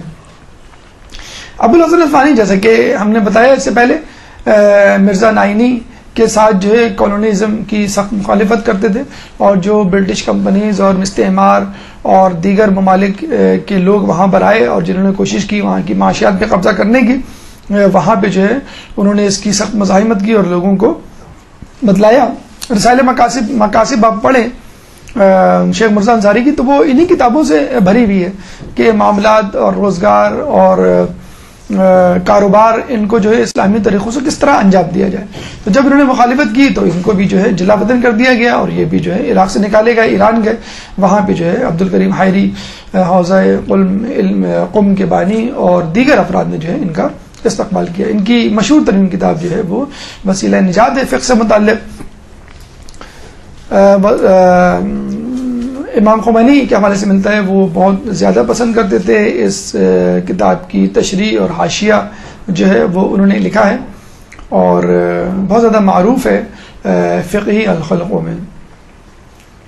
10ویں شخصیت، مشہور و معروف شخصیت شیخ ابو القاسم خوئی، 31 نمبر حجرے میں اپنے بیٹوں کے ساتھ مدفون ہے، اور شیخ ابو القاسم خوئی کے بارے میں فقط ان کی بزرگی اور مقام و مرتبہ کے بارے میں یہی کہنا کافی ہے کہ اس وقت نجف اور قم میں جتنے بھی علماء مجتہدین یا مراجعین، حتیٰ کہ مراجعین بالواسطہ یا بلا واسطہ ان کے طالب علم، ان کے شاگرد رہ چکے ہیں۔ آغا سیستانی مرجع عالم وہ جو ہیں ان کے شاگرد رہ چکے ہیں۔ رہبر انقلاب آیت اللہ زباں خامنائی یہ ان کے شاگرد رہ چکے ہیں۔ وحید خراسانی فلاح عالم کے طور پہ جن کا نام لیا جاتا ہے وہ ان کے شاگرد رہ چکے ہیں۔ ناصر مکارم شیرازی کتنی بڑی شخصیت، تفسیر نمونہ، تفسیر نہج البلاغہ اس وقت لکھ رہے ہیں، بلکہ لکھ چکے ہیں، وہ اردو میں ترجمہ ہو رہی ہے، 3 جلدیں ہو چکی ہیں 16 جلدوں پہ، تو ان کا بھی بہت نام ہے، جن کے بارے میں محمدی اشتہابی فرماتے ہیں کہ میرے ہاتھ میں قلم ناصر مکارم شیرازی نے پکڑایا، جنہوں نے قصص الانبیاء لکھی ہے، اس وقت بہت مشہور ہو رہی ہے، بہت اچھی کتاب، بہت ہی کلاسیفائڈ انداز سے انبیاء کی سیرت کا اور ان کی تاریخ کا تذکرہ کیا ہے۔ تو محمد اشتہابی جو ہیں وہ کس کے شاگرد؟ ناصر مکارم شیرازی۔ ناصر مکارم شیرازی کس کے شاگرد؟ ابو القاسم خوئی۔ تو ابو القاسم خوئی کا جو ہے مقام اور مرتبہ جو ہے آپ اس کا اندازہ لگا سکتے ہیں۔ تو یہ خوئی میں پیدا ہوئے۔ اچھا، لوگ یہی سمجھتے ہیں کہ آغا سیستانی جو ہے وہ سیستان ایران کے ہیں اور یہ عراق کے، نہیں، یہ خوئی یہ خود ایران کے ہیں۔ آغا خوئی جو ہے وہ بھی ایران کے تھے۔ تو وہی میں نے بتایا کہ ایران اور عراق میں آپ تمیز نہیں کر سکتے کہ کون شخص ایران سے آیا، کون شخص ایران سے آیا۔ اور ابھی بھی یہ علماء کا طریقہ ہے کہ جو عالم دین، جو مجتہد اپنے آپ کو ایران میں ثابت کر لیتا ہے، منوا لیتا ہے، یعنی اجازے مل جاتے ہیں، اس کو لوگوں کی طرف سے تصدیق ہو جاتی ہے، مجتہدین مراجعین کی طرف سے کہ ہاں بھائی تم مجتہد ہو، تو پھر وہ نجف جاتا ہے اور وہاں اپنی صلاحیتوں کا لوہا منواتا ہے۔ پھر وہاں کے مجتہدین، وہاں کے مراجعین اس کو سرٹیفکیٹ سند دیتے ہیں کہ ہاں بھائی ہمارے نزدیک آپ مجتہد ہیں۔ اسی طرح جو شخص نجف میں مجتہد کے طور پہ مشہور ہو جاتا ہے تو وہ قم جاتا ہے کہ یہ تو نہیں ہے کہ میرے اپنے لوگ، عربی بولنے والے لوگ یا میرے جان پہچان کے لوگ بڑے عرصے سے میں مدرسے میں آ رہا ہوں، استاد سے پڑھ رہا ہوں، تو انہوں نے چلو بھائی تم کافی عرصے سے ہو تمہیں سرٹیفکیٹ دے دے۔ نہیں، وہی شخص پھر ایران جاتا ہے، پھر وہاں جا کے اپنا جو ہے لوہا منواتا ہے۔ آیت اللہ عثمہ، یہ امام خمینی جو ہیں وہ 10-12 سال جو انہوں نے تقریباً وہاں پہ نجف میں گزارے ہیں، قم میں تعلیم حاصل کرنے کے باوجود کہ اپنا لوہا وہاں بھی منوایا جائے اور وہاں بھی۔ اور اب تک علماء کا جو مجتہد نہیں بھی ہیں، ان علماء کی بھی میں بات کر رہا ہوں کہ اگر کچھ عرصے قم جاتا ہے، کچھ عرصے وہاں رہتا ہے، تو اس کی خواہش ہوتی ہے کہ کچھ عرصے میں نجف بھی جاؤں۔ اس طرح کوئی عالم دین جو ہے وہ نجف میں علم حاصل کر کے عالم بنتا ہے تو اس کی خواہش ہوتی ہے کہ میں کچھ عرصے قم میں بھی پڑھوں، کہ بہرحال دونوں طرف جو ہے اتنا زیادہ جو ہے مواد ہے، علم کی میراث ہے کہ ایک گھاٹ سے، ایک کنویں سے جو ہے وہ، ایک چشمے سے دل نہیں بڑھتا انسان کی، جو ہے وہ پیاس نہیں بجھتی، تشنگی باقی رہتی ہے، تو وہ دوسرے مقام کی طرف رخ کرتا۔ آذربائیجان جو ہے وہ ایک ملک ہے، اب الگ اسٹیٹ بن چکا ہے، پہلے رشیا کی اسٹیٹ تھی، اور یہاں پہ شیعوں کا کافی زور ہے، کافی شیعہ جو ہے وہ عوام یہاں پہ رہتی ہے۔ البیان فی تفسیر القرآن، سورہ فاتحہ کی تفسیر فقط کتابی صورت میں، چھوٹی سی کتابی صورت میں آپ کو مل جائے گی، اردو میں ترجمہ اس کا ہو چکا ہے۔ انہوں نے فقط سورہ فاتحہ کی تفسیر لکھی بس، اور آپ کو معلوم ہے کہ انہوں نے آگے نہیں لکھی تفسیر؟ جب ان کو پتا چلا کہ محمد حسین طباطبائی تفسیر لکھ رہے ہیں. انہوں نے کہا پھر مجھے کیا ضرورت ہے. لیکن اتنا زیادہ علماء کا ایک دوسرے پر بھروسہ اعتماد ہوا کرتا تھا کہ اگر کوئی شخص کام کر رہا ہے تو یقینا وہ یہ بھی کہہ سکتے تھے کہ ٹھیک ہے وہ اپنے انداز سے لکھیں گے, ان کا ایک الگ طریقہ ہے اور میرا ایک اپنا الگ طریقہ ہے, جیسے ایک ہی موضوع پہ کئی کتابیں مل جائیں گی ہم کو.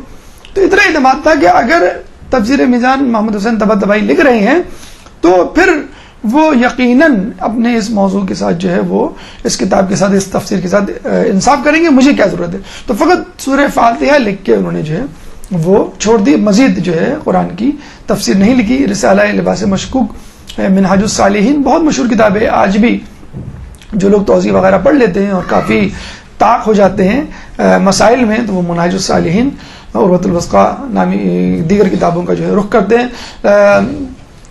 معجم, یہ معجم ہے, عین سے نون نہیں ہے, معجم رجال الحدیث. اس کتاب میں جو کہ خود 24 بلکہ 42 جلدوں پر مشتمل ہے, اس کتاب میں انہوں نے علم الرجال کو بند کر دیا ہے. اور آپ کو معلوم ہے جو اجتہاد ہے اس میں اصل ملکہ ہی اسی بات کا ہے کہ انسان راویوں میں تمیز کرنا سیکھ لے, حدیثوں کو صحیح اور ضعیف میں درجہ بندی کرنا سیکھ لے. تو حدیثوں کی نوع بندی یا درجہ بندی جو ہے کس طرح آتی ہے, راویوں کے حالات زندگی کو دیکھ کے. آج بھی انٹرنیٹ کی دنیا میں آپ جو ہے کسی بھی عالم دین کے بارے میں سرچ کرنا شروع کریں تو آپ کی انگلیاں تھک جائیں گی, کہ آپ کی آنکھوں میں درد ہو جائے گا. کتنی جگہوں پہ ایک ایک عالم کا تذکرہ موجود ہے, اور ظاہر سی بات ہے ہر شخص اپنے انداز سے دیکھ رہا ہوتا ہے. ویکیپیڈیا ایک اپنے انداز سے دیکھ لے گا, نجف کا حوض اپنے انداز سے دیکھ رہا ہوگا, دیگر اہل تسنن اپنے انداز سے دیکھ رہے ہوں گے. تو اسی راوی کو, اسی حدیث کو روایت کرنے والے کو پھر آپ کو کھنگال کے ڈیسائیڈ کرنا پڑتا ہے کہ یہ راوی صحیح ہے کہ نہیں, تقوی کے اعتبار سے, حالات کے اعتبار سے, اور رویے کے اعتبار سے, عقیدے کے اعتبار سے. لیکن آیت اللہ خوئی نے یہ کام آنے والے لوگوں کے لیے بہت آسان کر دیا. وہ اس لیے کہ انہوں نے ان 42 جلدوں پر مشتمل کتاب میں تمام راویوں کے حالات پوری تحقیق کے ساتھ لکھ دیے ہیں. مطلب کم از کم راویوں کی حد تک مسئلے حل ہو گئے, اور اب لوگ بہت جلدی فیصلہ کر لیتے ہیں کہ اگر یہ حدیث اس راوی کی ہے تو یہ موجم میں لکھا ہوا ہے کہ یہ راوی قابل اعتبار ہے یا نہیں ہے, اس پہ اعتماد کیا جا سکتا ہے نہیں کیا سکتا, اور کس اعتبار سے کس موضوع کی سے متعلق حدیث پہ اس پر اعتبار کیا, اس کا عقیدہ کیا ہے مثلا. تو یہ کام بڑا آسان کر دیا ہے.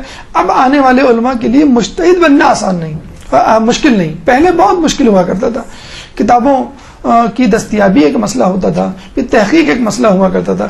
اب جو اس موجم کی صورت میں اب موجم جو ہے وہ یقیناً CD اور انٹرنیٹ پہ بھی دستیاب ہے, آپ گھر بیٹھے. بلکہ آیت اللہ خوئی کے بھی دروس جو ہے انٹرنیٹ پہ موجود ہیں, درس خارج والے دروس, آپ جو ہیں وہ پیچھے جا کر ان کی ریکارڈنگ جو کہ اب انٹرنیٹ پہ ویب سائٹ پہ ڈل گئی ہے وہ آپ لے سکتے ہیں. اس وقت بھی جو دروس ہو رہے ہیں ایران میں اور عراق میں وہ انٹرنیٹ پہ دستیاب ہوتے ہیں, آپ گھر بیٹھے ان دروس کو حاصل کر سکتے ہیں. اور ان کے بارے میں کہا جاتا ہے کہ فقط یہ علم دین, علم فقہ اور اجتہاد کی منزلوں سے نہیں گزرے, ان علوم کو نہیں حاصل کیا, بلکہ علم فلکیات اور علم طبیعات. جب چاند کا مسئلہ چلا تھا, جنہوں نے اپنے جب نظریہ پیش کیا تو ان کا جو اصل درس ہے چاند کے مسئلے سے متعلق, اس میں باقاعدہ انہوں نے ڈائیگرام سے ثابت کیا ہے کہ چاند کس وقت, کس دن, کس شب, کس لمحے, کس جگہ پر ہوگا. جیسے کہ ایسٹرولوجسٹ کرتا ہے, ماہر پر فلکیات کرتا ہے. ہمارے یہاں تو ریت الہلال کمیٹی والے چاند تک نہیں دیکھ پاتے اتنی محنت کے باوجود. تو خوئی صاحب نے بالکل ایک پرفیکٹ ماہر طبیعت یا ایسٹرولوجسٹ یا ماہر فزکس کے طور پر باقاعدہ اس چاند کی منزلیں باقاعدہ بتائی ہیں. تو فقط علم دین یا پیور اجتہادی نہیں بلکہ دنیاوی طور پہ فزکس اور فلکیات میں بھی جو ہے وہ بہت مانے ہوئے. ایک پرانی تصویر آیت اللہ سیستانی کے ساتھ جب آپ جوان ہوا کرتے تھے, اور آیت اللہ سیستانی جو ہے بچپن کی, لڑکپن کی منزلوں پر تھے, ہونہار مطلب بہترین عالم کے بہترین شاگرد, اور اللہ تعالیٰ ان کی صحت جو ہے سلامتی ان کو عطا فرمائے اور ان کے درجات کو بلند کرے.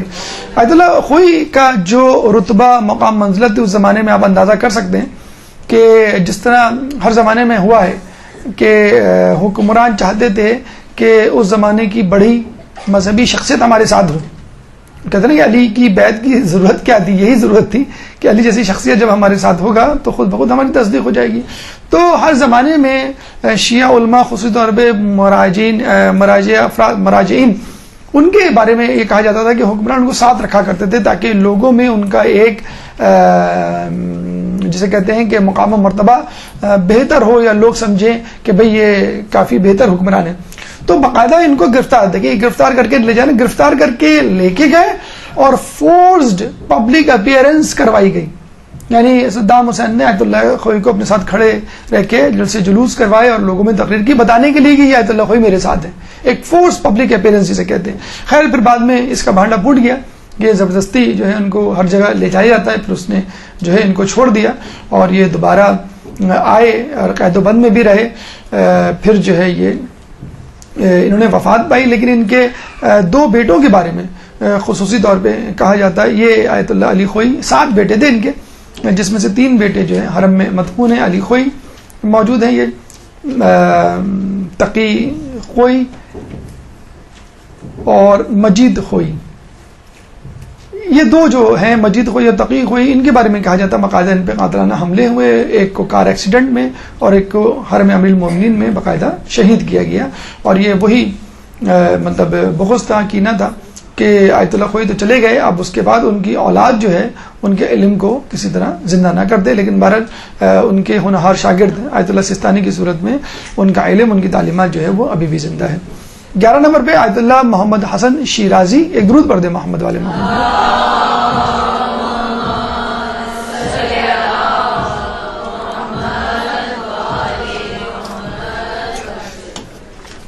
آیت اللہ محمد حسن شیرازی کا جہاں بھی نام آتا ہے، شیراز کے شہر سے ان کا تعلق تھا، جہاں بھی نام آتا ہے فوراً تمباکو فتویٰ جو ہے وہ ذہن میں آتا ہے. یہ مشہور عالم دین ہے جنہوں نے تمباکو کے بارے میں فتویٰ دیا. کیا تھا تفصیل ابھی ہم بتاتے ہیں. بہرحال یہ شیخ مرزا انصاری کے ہونہار شاگرد تھے اور ان کے بعد جو ہے مرجعیت کی ذمہ داری جو ہے انہوں نے سنبھالی. جعفر شوستری نے کچھ عرصے سنبھالی، لیکن اس کے بعد جو ہے باقاعدہ طور پہ کافی عرصے تک انہوں نے سنبھالی. کہتے ہیں کہ ان کا حافظہ بہت تیز تھا، گھنٹوں دعائیں پڑھا کرتے تھے بغیر کتاب کے اور مسلسل. مطلب دیکھا آپ نے دونوں پہلو دیکھ لیے. ہم نے دیکھا کہ آخوند خراسانی جو ہے بس لمحے بھر کے لیے، چند منٹ کے لیے یا بہت ہی مختصر مدت کے لیے حرم آتے تھے چلے تھے. ان کا بھی ایک اپنا فلسفہ تھا، ایک طریقہ یا ایک پوائنٹ آف ویو تھا، وہ بھی اپنی جگہ صحیح ہے. لیکن ان کا بھی طریقہ اپنا پوائنٹ آف ویو ٹھیک ہے. یہ اتنی زیادہ انہوں نے دعائیں اور زیارت حفظ کی بھی تھی جو ہم کتابوں میں پڑھتے ہیں اور کتابوں کو ساتھ لے کے جاتے ہیں کہ ان کو کتاب کی ضرورت ہی نہیں پڑتی تھی اور وہاں کھڑے کھڑے جو ہے وہ پڑھا کرتے تھے اور لوگ بڑا حیران ہوا کرتے تھے کہ ہم کتابوں سے پڑھ رہے ہیں اور یہ بغیر دیکھے پڑھ رہے ہیں. اور آپ کو معلوم بھی ہے کہ ہمارے یہاں ایسے علماء بھی گزرے ہیں کہ جو دعائے قنوت یعنی قنوت میں نماز شب کی دعا ابو حمزہ صومالی جو ہے وہ پڑھا کرتے تھے. تو آپ اندازہ لگا لیں کہ اس زمانے کے علماء کا اسٹیمنا، اس زمانے کے علماء کا حافظہ، وہ مطلب سب کے لیے ایک ہی بات ہے جو لوگ اکثر پوچھتے ہیں کہ علامہ مجلس کے بعد اتنا ٹائم کہاں سے ہوتا تھا کہ 1000 صفحات لکھ لیا کرتے تھے. تو سب باتوں کا ایک ہی جواب ہے کہ اس زمانے کے علماء کے پاس ٹائم کیوں ہوتا تھا، کیونکہ اس زمانے میں فیس بک نہیں تھا. ان کا ایک کارنامہ جو ہمیں ملتا ہے وہ یہ ہے کہ سامرہ کا حوضہ انہوں نے ایک اسٹیپ لیا. سامرہ جو ہے وہ ہمیشہ سے زیر عتاب رہا ہے، تشدد کا، لڑائی جھگڑے کا، فتنہ و فساد کا، قتل و غارت کا، لوٹ مار کا مرکز رہا ہے. اور آس پاس جو ہے دشمنان اہل بیت کی بہت عادت ہے ابھی بھی.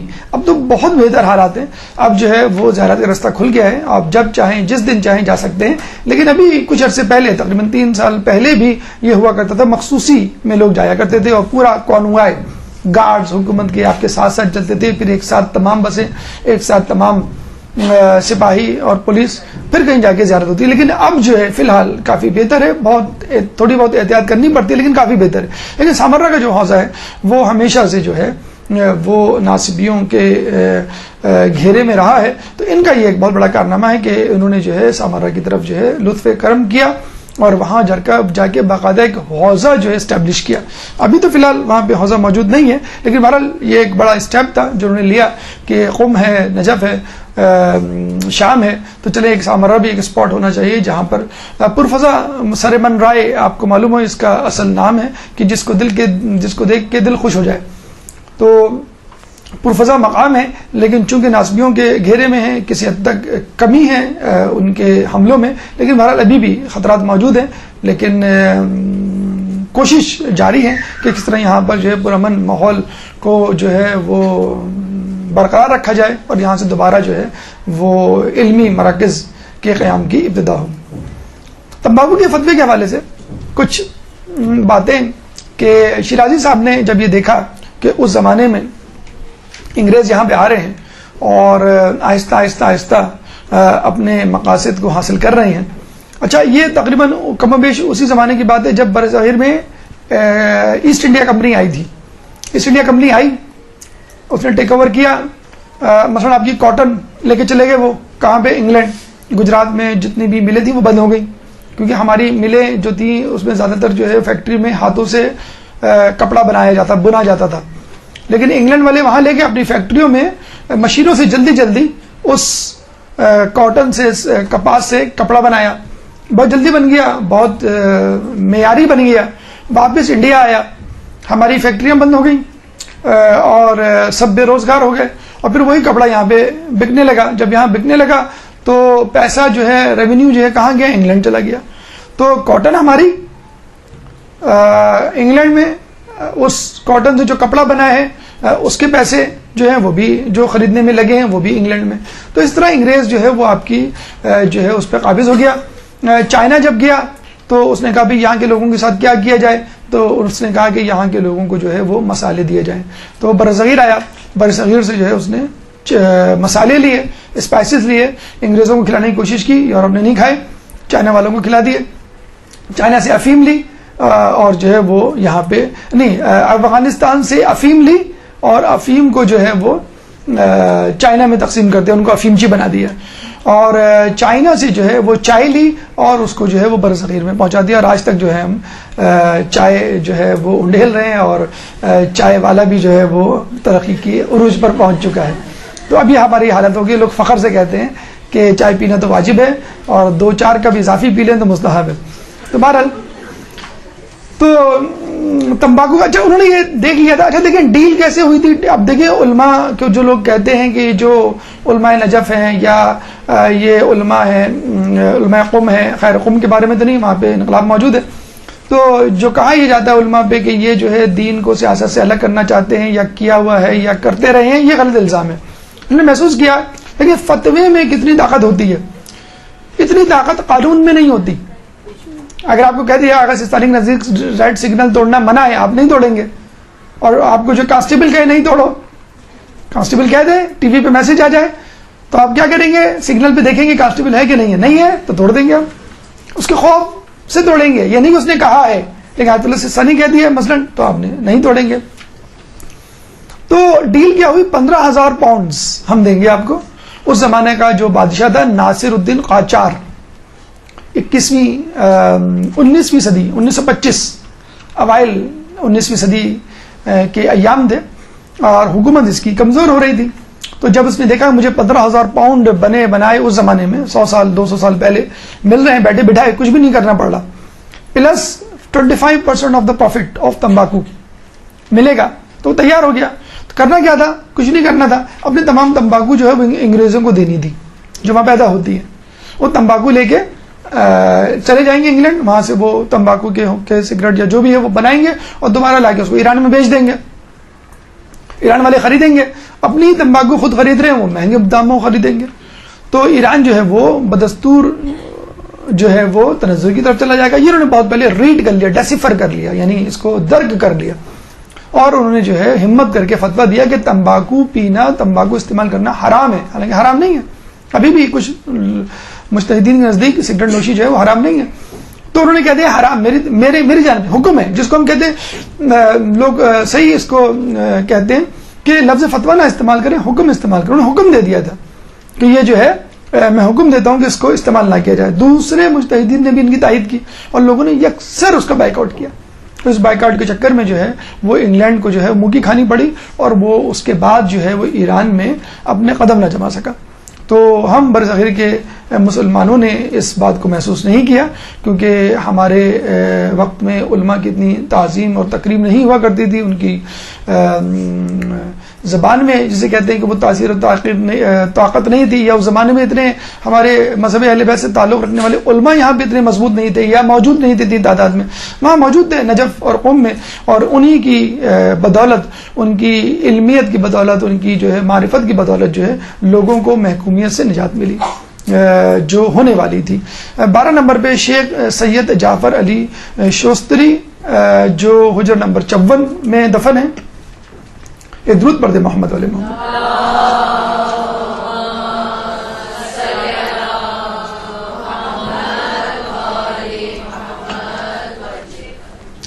دیکھیے شوستری صاحب اپنے شہر شوستر یا شوشتر میں خود مرجع تھے. مطلب آپ کو مرجعیت مل جائے کسی علاقے کی اور آپ مرجع بن جائیں اور ایک پورا سسٹم آپ چلا رہے ہوں، اور کوئی آ کے کہتے کہ بھئی آپ کچھ بھی نہیں کر رہے، آپ کچھ بھی نہیں ہیں، آپ جا کے پڑھیں، پہلے آپ نے پڑھائی کیا ہے، کوئی آپ کس طرح آپ کو کہہ دے تو آپ تو اس پہ کفر کے فتوے لگا دیں گے. اب دیکھیں ان کے ساتھ کیا ہوا، مرجع تھے، ٹھیک ہے. تو ایک دفعہ یتیم کی زمین کی ملکیت کا مسئلہ ان کے پاس آیا. انہوں نے گواہ بلائے. گواہ نے کہا کہ بھئی نہیں، یہ زمین یتیموں کی نہیں، ہماری ہے. گواہی دی، نہیں فلاں کی ہے، دے دی زمین. رات کو ایک شخص نے دروازہ کھٹکھٹایا. جلاح تھا، جلاح یعنی کپڑے بننے والا، کپڑے بنانے والا. تو ایک خاص حلیہ ہوتا تھا اس زمانے میں جلاحوں کا. تو جلاح آیا، اس نے دروازے پہ دستک دی. ان کا خیریت کیا کام؟ اس نے کہا کہ تم نے جو آج فیصلہ دیا ہے وہ غلط ہے. زمین جو ہے وہ انہی یتیم بچوں کی ہے، اور اس کی دستاویز ڈاکیومنٹ، اس کا ڈاکیومنٹ فلاں جگہ میں زمین کے اندر دفن ہے. صبح انہوں نے لوگوں کو دوڑایا اور کہا جاؤ دیکھو وہاں پہ زمین میں یہ دستاویز موجود ہے کہ نہیں. وہ لے کر آ گئے، ڈاکیومنٹ موجود تھا. ان کے جو ہے وہ آبا اجداد نے لکھا تھا کہ بھئی ان کی زمین ہے. تو فوراً گواہوں کو بلایا، ان کو سزا دلوائی، اور جو زمین تھی، جائیداد تھی، وہ ان یتیموں کے حوالے کر دی. اب یہ دوسرے دن بیٹھے سوچ رہے ہیں کہ دیکھو میں نے اتنا بڑا غلط فیصلہ دے دیا، مجھ میں فہم و فراست ہی نہیں ہے، میں جو ہوں وہ درک ہی نہیں کر سکتا، لوگوں کے جھوٹ کو پکڑ ہی نہیں سکتا، لوگ جھوٹی گواہی دے رہے ہیں، تو میری معرفت کس بات کی، میری علمیت کس بات کی. تو دروازے پہ دستک ہوئی، دروازہ کھولا، وہی جلا کھڑا ہوا، اور جلائی نے اس دفعہ کہا کہ تم جو کر رہے ہو وہ صحیح نہیں ہے. یہ کہہ کے چلا گیا.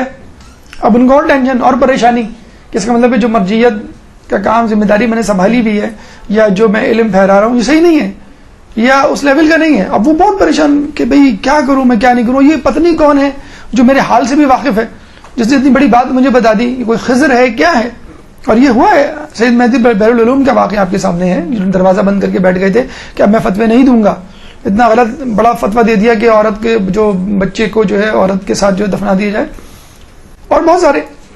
تو جب یہ دوبارہ گیا جلاحہ، تو پھر وہ سوچ میں پڑ گیا کہ یار کیا مسئلہ ہے، اس نے مجھے کیا کہہ دیا، اور یہ تو جلاحہ ہے، کوئی مرجع ہے، کوئی عالم، کوئی عارف بھی نہیں ہے، نہ میں اس کو جانتا ہوں. یہ تو پہلی مرتبہ مجھے دکھا ہے، میں اس کے کہنے پہ کیسے کچھ کروں یا چھوڑ دوں کچھ. تیسرے دن وہ پھر آیا، پھر دستک، دروازہ کھولا. انہوں نے کہا کہ تم فوراً نجف چلے جاؤ اور وہاں جا کے علم حاصل کرو، اور 6 مہینے بعد وادی سلام میں میرا انتظار کرنا. اس جسے کہتے ہیں کہ اعتماد کے ساتھ اس نے یہ بات کی جیسے کہ کوئی بہت بڑا شخص ان کو حکم دے رہا ہے. صاحب معرفت تھے، چشم بصیرت رکھتے تھے، پہچان گئے کہ یقیناً یہ خدا کی طرف سے مجھے حکم ہے. اپنے گھر کا سارا سامان اور گھر کو بیچا اور چلے گئے. جب وہاں پہنچے ٹھیک 6 مہینے بعد وادی سلام گئے تو وہی جلاحہ موجود تھا وہاں پہ. جلاحے نے اس شخص نے جو ہے فوراً ان کو کچھ نصیحتیں کی کہ تمہیں نجف میں رہنا ہے، تمہیں یہ کرنا ہے، تمہیں فلاں سے تعلیم حاصل کرنی ہے، اور تمہیں اس طرح کی خدمات انجام دینی. ان تمام باتیں نوٹ کر لی. اور پھر شوستری صاحب نے کہا کہ اس کے بعد میں نے حرف بحرف اس کی ہدایت پہ عمل کیا. کیا عمل کیا؟ مثلا شیخ مرزا انصاری کی فوراً جو ہے ایک درود پڑھ دے ماں.